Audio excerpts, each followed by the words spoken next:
Bonjour et bienvenue à tous dans l'émission spéciale sur l'enseignement à distance présentée par l'Université Bernadette Mouleka. Je suis Alex Thibaon et je suis très ravi de vous accueillir pour ce tout premier numéro de notre émission. L'objectif de cette émission est de vous informer et vous sensibiliser sur les nombreux avantages et opportunités que présente l'enseignement à distance tout en mettant en avant les témoignages des étudiants, des experts et aussi des professeurs, mais aussi mettre en avant les innovations technologiques et pédagogiques dans le domaine de l'enseignement à distance. Et puis finalement, présenter l'enseignement à distance comme étant une alternative aux limites de l'enseignement traditionnel. Et aujourd'hui, dans notre tout premier numéro, nous allons aborder le thème démystifier l'enseignement à distance en République démocratique du Congo. Pour ce premier thème, nous allons recevoir un expert qui va nous aider à aborder ce thème. Il s'agit de M. Pascal Chimanga. M. Pascal Chimanga est actuellement gestionnaire principal de programmes éducatifs auprès de l'ambassade américaine en RDC. Il valorise une douzaine d'années plutôt, dans le champ de l'éducation et de la formation avec une emphase sur les technologies éducatives. Il est initiateur du programme MOOC Camp. Il a pris en charge les enseignements dans un programme de master en ligne. Il a aussi appuyé des projets TIC pour l'éducation, disposition de formation continue à distance des enseignants, mais aussi il est ancien président de l'Association des anciens apprenants en formation ouverte et à distance. Et puis finalement, il est le chef de département de projet à l'Université Bernadette Mouleka. Bonjour Monsieur Pascal et merci d'être dans notre plateau. Bonjour Monsieur Alex Chibango, c'est un gros plaisir d'être ici. Le plaisir est partagé. Quels sont vos ressentis en étant sur notre plateau technique à l'Université Bernadette Mouleka?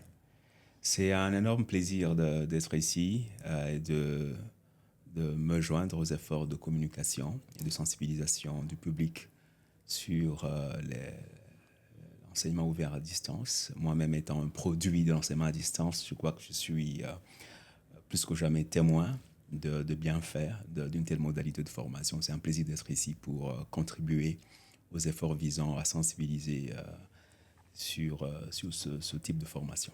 Alors aujourd'hui, nous allons parler de démystifier l'enseignement à distance en République démocratique du Congo. C'est quand même un thème un peu compliqué. Pour la première question, nous voudrons savoir c'est quoi l'enseignement à distance et en quoi ça diffère de l'enseignement traditionnel? Ça, c'est une question essentielle. Et je crois que les puristes verraient toujours un peu de nuances, de différences, de granularité dans la définition. Mais c'est peut-être généreux de considérer le champ sémantique de l'enseignement ouvert à distance. Donc, d'aucuns pourraient parler du e-learning, de la formation ouverte à distance, de l'enseignement virtuel, et même des cours par correspondance, comme c'est une des modalités dans la manifestation première au tout début du XXe siècle de l'enseignement à distance. Donc tout ça, ça renvoie à un même champ sémantique et il s'agit d'une modalité de formation qui permet aux apprenants, aux étudiants, d'avoir accès à une formation de qualité sans avoir à se déplacer vers des espaces d'apprentissage physique. Donc il y a un volet de flexibilité et un volet de liberté quant aux marges de manœuvre, de déplacement, de contraintes de temps qui s'accompagnent de cette modalité de formation. Et en quoi cela vraiment diffère de l'enseignement traditionnel? Très bien. Si l'enseignement conventionnel ou traditionnel a lieu dans un environnement scolaire ou académique physique, comme un établissement d'enseignement primaire, secondaire ou comme une université, l'enseignement à distance prend appui sur des environnements numériques d'apprentissage qui ont l'avantage de permettre la gestion de contenu, de ressources. On peut y mettre à disposition des cours sous plusieurs formats. Ça a l'avantage également d'entretenir une communauté d'apprentissage avec des espaces dédiés pour permettre les interactions entre apprenants eux-mêmes et entre apprenants et encadreurs, formateurs ou tuteurs ou professeurs, le cas échéant, mais aussi permettre aussi un système d'évaluation des acquis d'apprentissage, que ce soit des contrôles de connaissances, des examens, ou comme on le dit dans le jargon, des évaluations formatives et sommatives. Donc, c'est des espaces dédiés qui permettent un apprentissage sécurisé dans des conditions qui permettent une rigueur scientifique. Alors, nous sommes en train justement de parler de démystifier l'enseignement à distance. Je sens que dans votre présentation, dans votre explication, vous êtes vraiment dans des termes techniques. S'il faudrait le dire en des termes très simples, banals pour n'importe qui peut comprendre facilement la différence entre l'enseignement à distance et l'enseignement traditionnel, avant que nous puissions passer au deuxième point. Très bien. Si vous êtes dans un enseignement traditionnel, vous ferez le déplacement vers un campus physique ou vers un établissement scolaire. Vous entrerez dans la salle de cours, vous vous assirez dans un contexte de classe physique avec un professeur animateur en face de vous. A contrario, dans l'enseignement à distance, la rencontre, donc vous n'avez pas besoin de vous déplacer dans un contexte physique et vous mettre en face d'un enseignant physiquement, mais par contre, il y a des espaces dédiés qui sont comme des classes virtuelles qui vous permettent une expérience d'apprentissage autant que vous le seriez dans des contextes présentiels et qui vous permettent d'avoir accès aux cours, d'interagir avec le prof, de poser des questions, de lever la main. Il y a de plus en plus des espaces, comment on l'appelle, des arrangements ergonomiques qui permettent à ce que les apprenants vivent une expérience réelle. Par exemple, ils peuvent lever la main, ils peuvent exprimer une émotion, ils peuvent poser une question, ils peuvent interagir. Donc ça, c'est le côté un peu avancé que nous offrent les prouesses technologiques. Donc, si on peut résumer en quelques mots, pour l'enseignement traditionnel, il faut aller vers la connaissance en faisant des déplacements, alors que l'enseignement en ligne plutôt, c'est à partir de partout où vous pouvez vous retrouver, vous avez la possibilité de vous connecter à une plateforme et puis suivre le cours. Exactement. Que vous soyez une ménagère occupée aux soins domestiques, que vous soyez un chef d'entreprise ou un notable, vous avez la possibilité partout où vous vous retrouvez d'avoir accès à l'enseignement à distance sans avoir à vous déplacer, avec des contraintes minimales de temps également et d'horaire. Merci beaucoup, Monsieur Pascal, pour ce premier point que vous avez très bien élucidé. La deuxième question est de savoir quels sont les avantages de l'enseignement à distance. Très bien.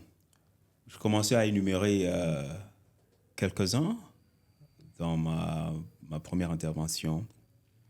Un des avantages qui est probablement connu, c'est la flexibilité.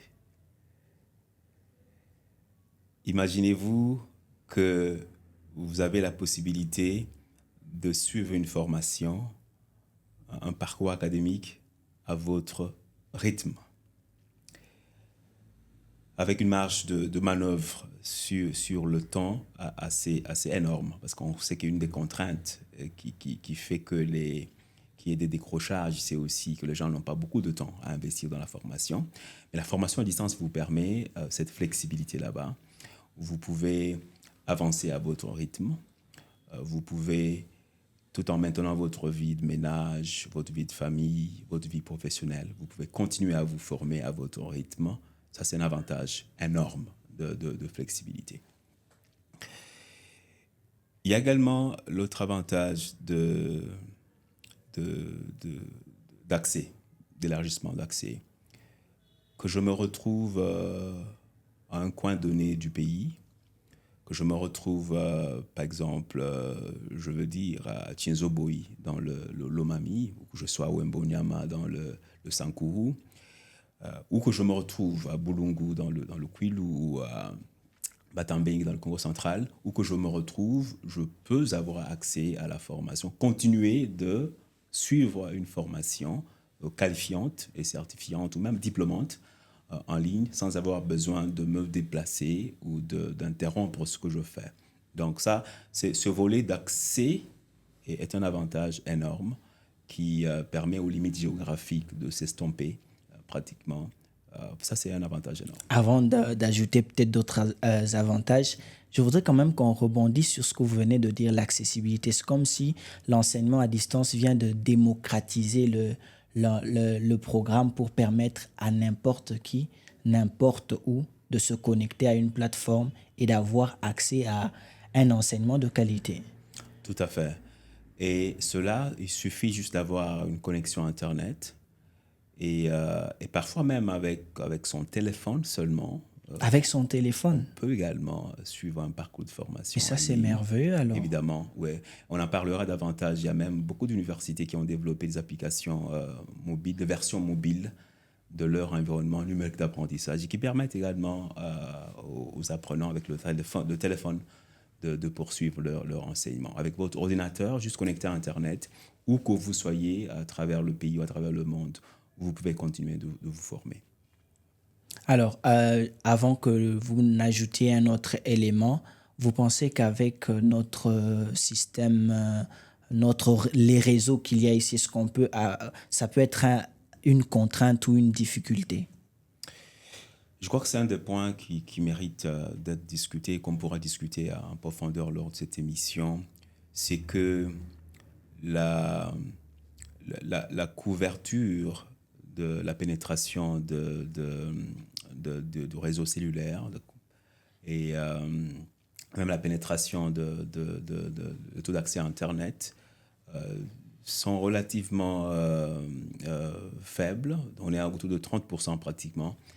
Et avec des fortes dispersions entre le niveau urbain et le niveau rural, comme vous le savez. Et ce n'est pas la seule contrainte, on en parlera, mais il y a une contrainte d'énergie également qui est très connue.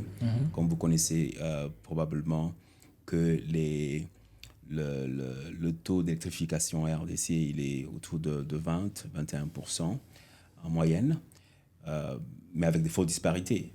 Au niveau géographique, en province, par exemple, dans le milieu rural, c'est autour de 1%. Donc, c'est quand même une limite, un défi énorme, parce qu'on a besoin évidemment de l'énergie pour continuer de suivre la formation. Merci beaucoup, Monsieur Pascal. Est-ce qu'il y a un autre avantage que nous pouvons exploiter de l'enseignement à distance? Alors, du point de vue de l'offre de l'enseignement lui-même, il y a des avantages liés au coût, pratiquement.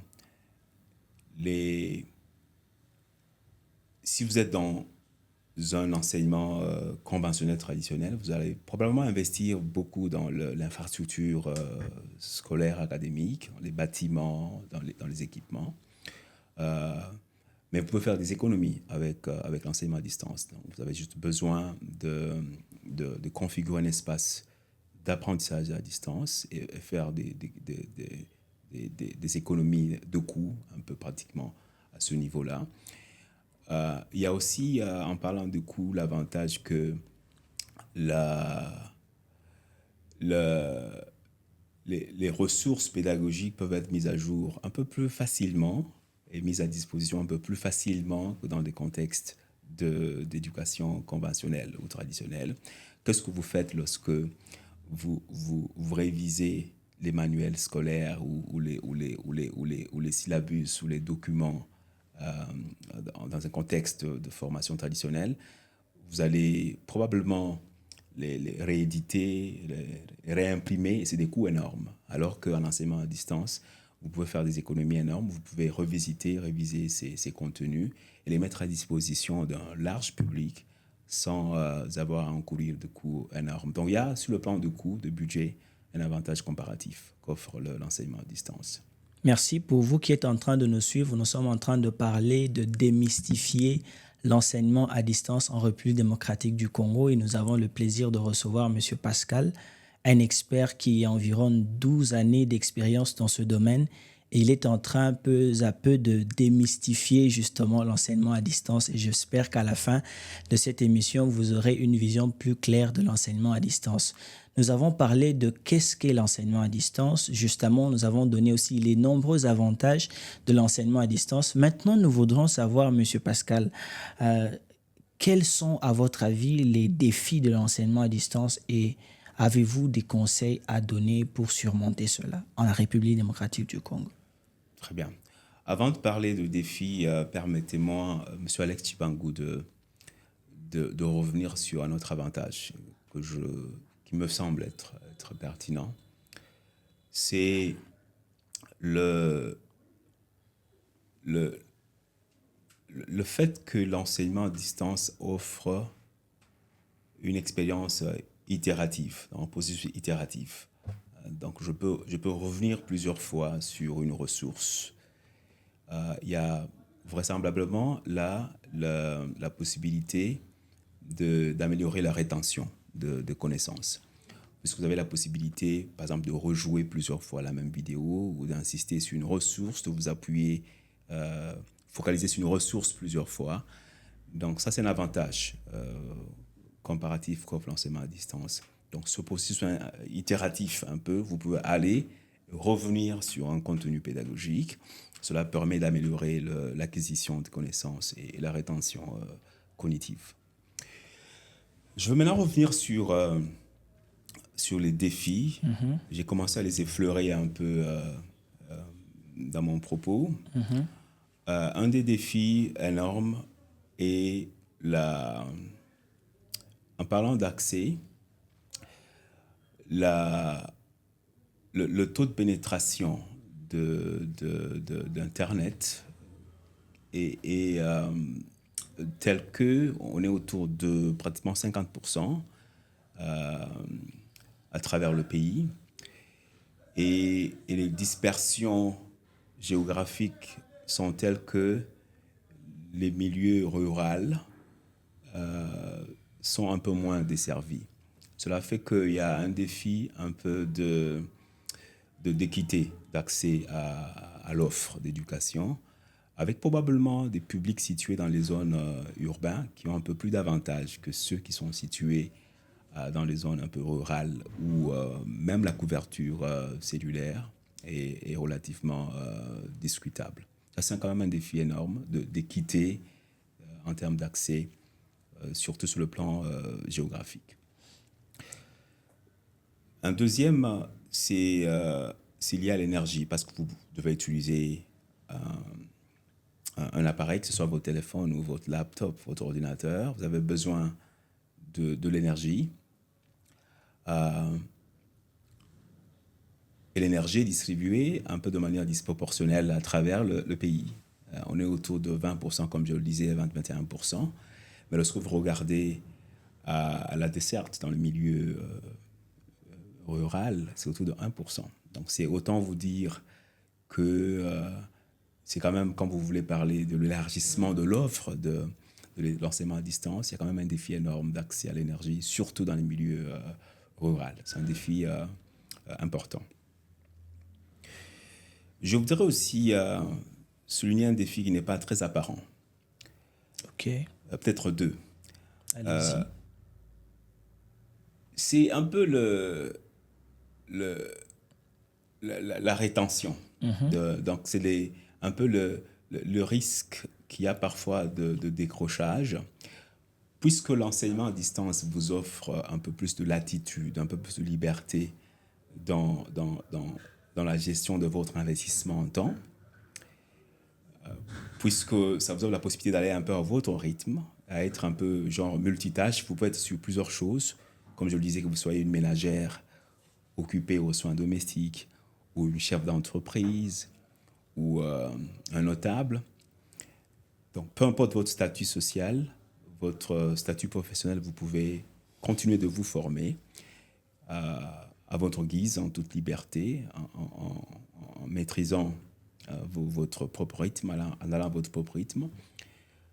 Cela piège un peu beaucoup d'apprenants si ils ne font pas très attention à la gestion de leur temps. Ils peuvent se dire, j'ai le temps, je veux suivre quand je veux, comme c'est à mon propre rythme. Et finalement, le temps finit par passer. Finit par passer et parce qu'il arrive que en enseignement à distance, même si vous avez la liberté dans la gestion de votre temps, mais il y a quand même des contraintes, des activités pédagogiques qui vous permettent qui vous contraignent d'être connecté, d'être engagé, soit dans une discussion avec la communauté d'apprenants. Comme la soumission des devoirs, par exemple, ou est-ce autre. qu'il y a un devoir ou un travail pratique à soumettre collégialement ou en binôme avec un autre apprenant. Donc, cela quand même vous enjoint d'être discipliné dans la gestion de votre temps pour travailler collégialement sur un travail, permettez-moi le pléonasme, sur un devoir ou quelque chose à soumettre ensemble. Mais il y a aussi les contrôles de connaissances. Ça peut être un quiz qui a un délai de soumission X et il faut tenir l'écho. Donc, c'est un petit piège là-dedans. C'est important pour contourner ça, d'être un peu plus discipliné dans la gestion de son temps. Donc, je voulais un peu souligner ça de manière particulière. Je veux dire un autre défi, un tout dernier auquel je pense, qui n'est pas très apparent, on n'y pense pas très souvent. Il y a probablement une obsession en faveur, une sorte d'angélisme en faveur de technologie, d'information, de communication. Et cela piège un peu beaucoup, surtout dans l'offre, ceux qui sont du côté de l'offre de l'enseignement à distance, qui font qu'on pense plus aux technologies qu'au processus d'apprentissage. OK.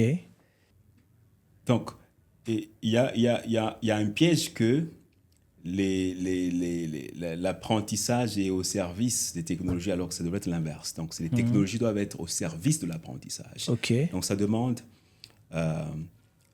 de penser profondément le dispositif de formation, d'enseignement en ligne, d'un point de vue technopédagogique. Donc, il n'y a pas que les technologies, mais il y a un volet de pédagogie qui s'accompagne de ça. Il faut réfléchir sur les scénarios, la scénarisation, les démarches pédagogiques, avec ce principe important que les technologies doivent être au service de l'enseignement et non l'inverse.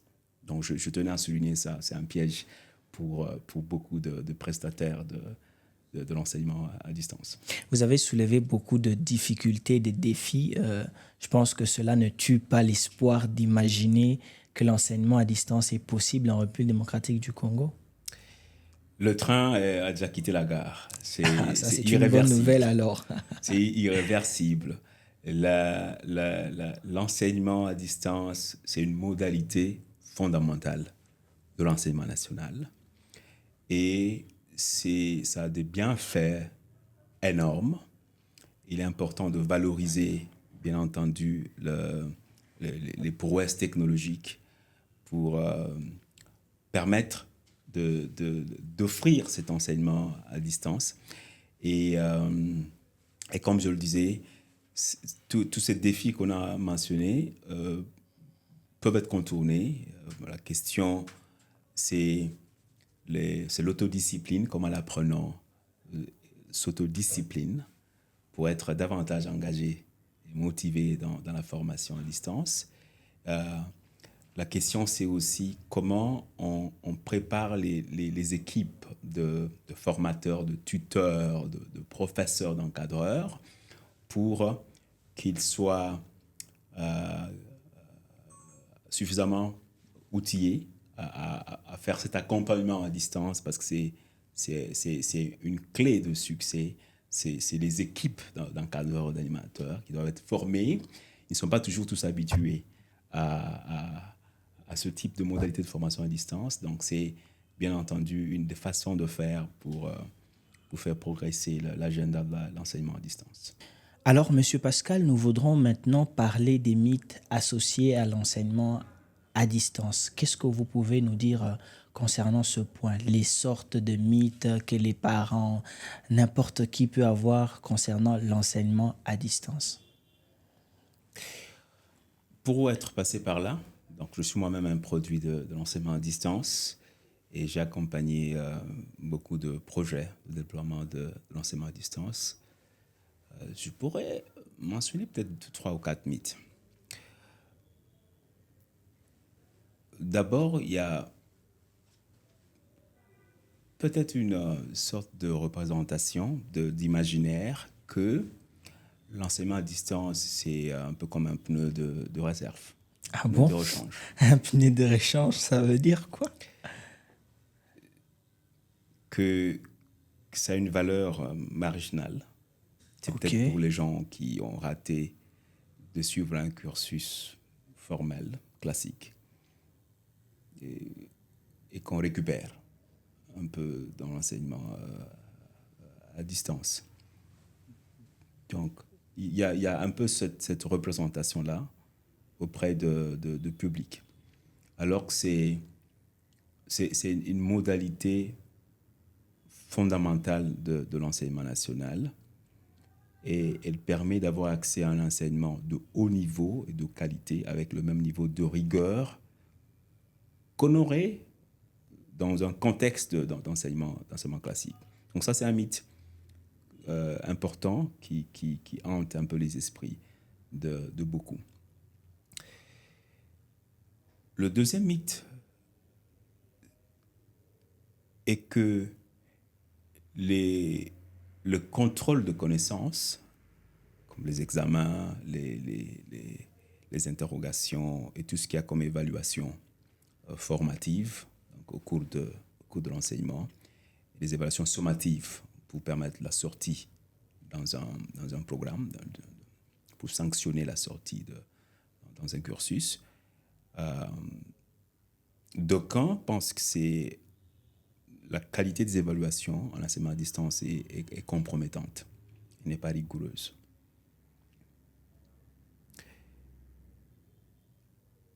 Mais au contraire, il y a les dispositifs d'enseignement à distance sont pensés de manière à ce que même les évaluations des apprentissages soient menées de la manière qui garantisse l'honnêteté scientifique, la rigueur qui est propre à l'enseignement. Il y a beaucoup de modalités d'évaluation. Par exemple,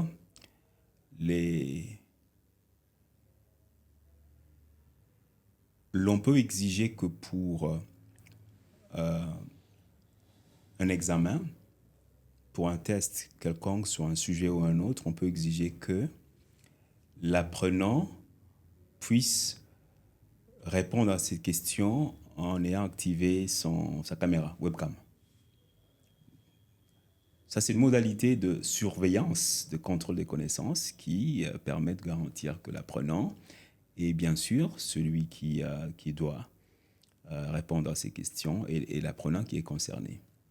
Et que ce n'est pas quelqu'un d'autre qui fait l'examen ou le contrôle à sa place. Donc, il y a un dispositif de sécurisation des évaluations qui permet de garantir la rigueur qui est propre à un enseignement de qualité.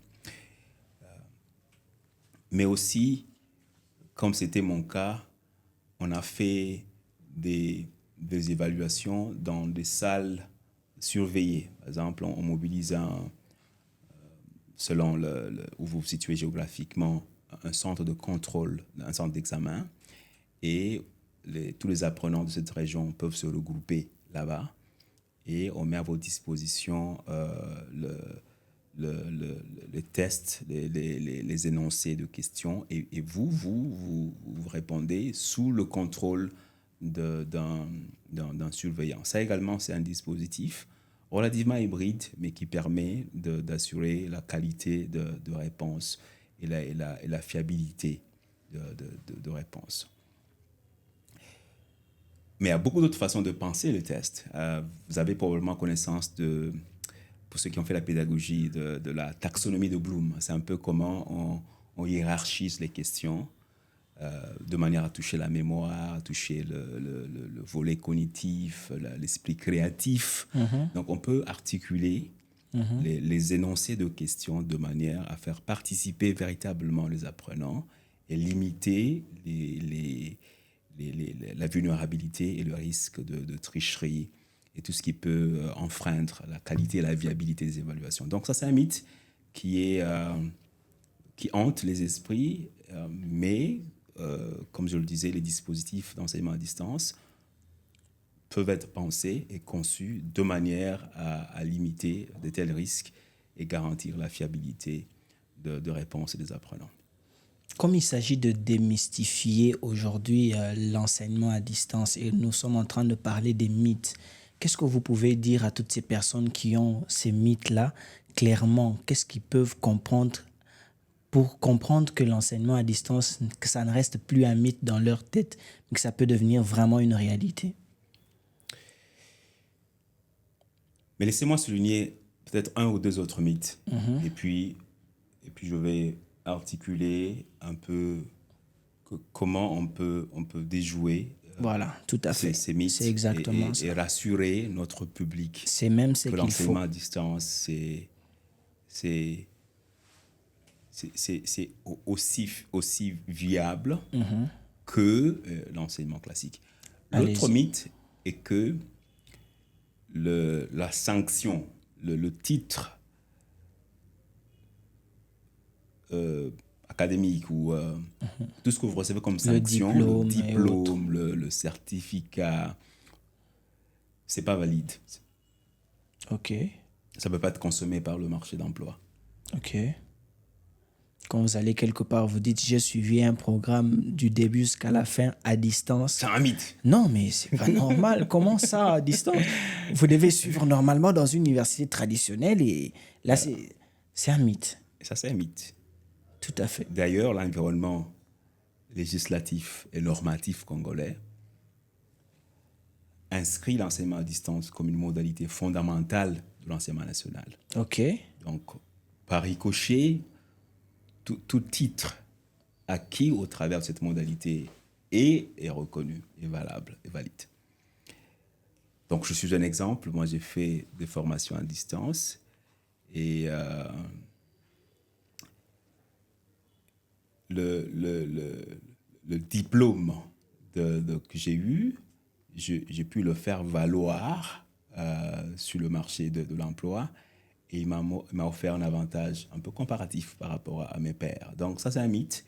En RDC, le ministère, le gouvernement, au travers du ministère de l'enseignement supérieur et universitaire et le ministère de l'Éducation nationale et de la citoyenneté, reconnaissent, ils venaient d'ailleurs de signer quelques décrets qui servent de mesure d'application de la loi cadre de l'enseignement national, qui stipule que l'enseignement à distance est une modalité fondamentale de notre système d'enseignement national.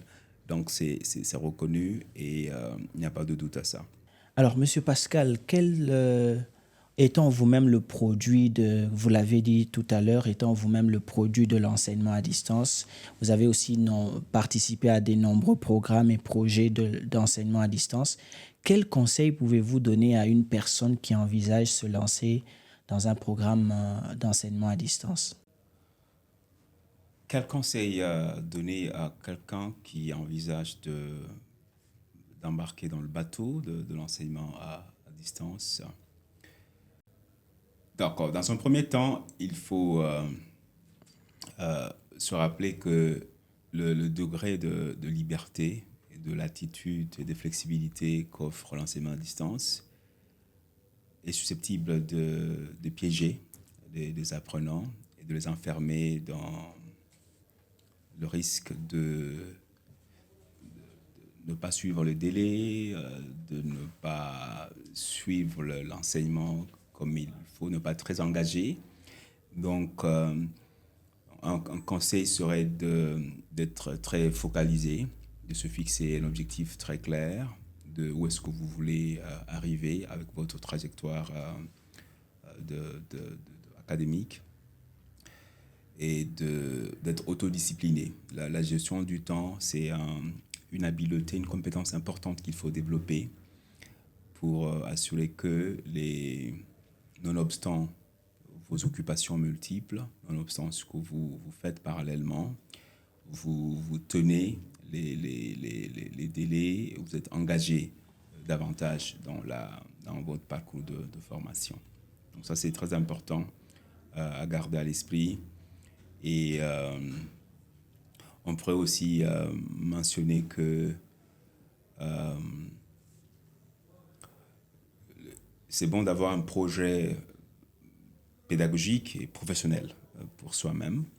Et cela va être comme votre fil conducteur pour votre trajectoire. Où est-ce que vous aimeriez être? Qu'est-ce que vous voulez devenir d'ici 5 ans, par exemple? Et c'est à votre fil conducteur. Il faut avoir ce projet.